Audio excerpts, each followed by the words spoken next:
PR পদ্ধতিটা বেলজিয়ামে থেকে এসেছে এবং পিআর পদ্ধতি কিন্তু আপনার 170টা দেশের মধ্যে বর্তমানে 91টা দেশে পিআর পদ্ধতির প্র্যাকটিস হয়। এবং আপনি জার্মানি, নিউজিল্যান্ড, সুইজারল্যান্ড, ইউরোপিয়ান কান্ট্রিগুলোতে কিন্তু পিআর পদ্ধতিতে নির্বাচন ইলেকশন হচ্ছে। এখন ওই দেশে পিআর পদ্ধতি আসলে আসছে কেন এটা একটু বললে উনাদের সহযোগিতা করছি। ওই দেশে পিআর পদ্ধতি এসেছে, আপনি খেয়াল করে দেখেন এই যে বিভিন্ন আদিবাসী যে অঞ্চলগুলো আছে, আপনি আপনাকে যে বললাম যে নিউজিল্যান্ডের কথা, অস্ট্রেলিয়ার কথা, আপনি জানেন যে ওখানে এথনিক রাইটস কিন্তু খুবই, তো ওখানে পিআর পদ্ধতিটা হয়েছিল যে মাইনরিটির যে মাইনরিটি ইন এ সেন্স হচ্ছে যারা পলিটিক্যাল মাইনরিটি না, যারা সিভিলাইজ হিসেবে মানে অন্যান্য সুযোগ সুবিধা পাচ্ছে না, তাদের যদি কোনো দল গঠন করা হয় তারা যেন সংসদে তাদের বক্তব্যটা দিতে পারে, সেই জন্য কিন্তু সেই দেশগুলোতে পিআর পদ্ধতিকে করা হয়েছে। এখন বাংলাদেশে হয়েছে কি, মেজরিটি যেই ধর্মের অনুসারী সে নিজেকে মাইনরিটি ভাবা শুরু করে, সে বেনিফিট পাওয়া শুরু করে।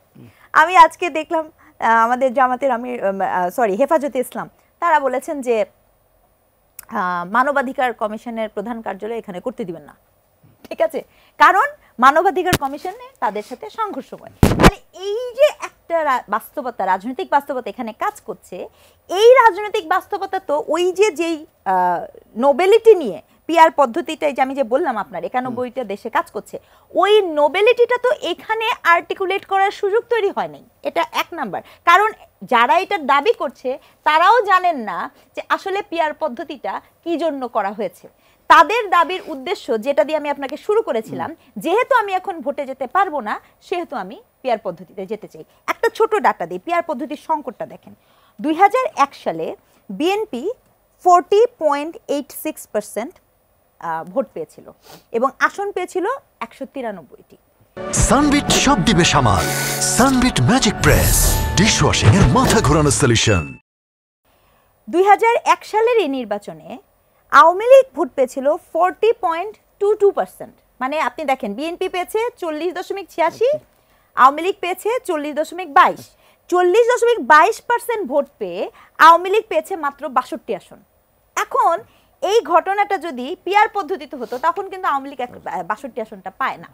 যে ঘটনাটা 2008-এ এসে হয়েছে, 2008-এ এসে আওয়ামী লীগ 48.4% ভোট পেয়ে 230টা আসন সিকিউর করে, বিএনপি 32.50% ভোট নিয়ে মাত্র 30টা আসন সিকিউর করে।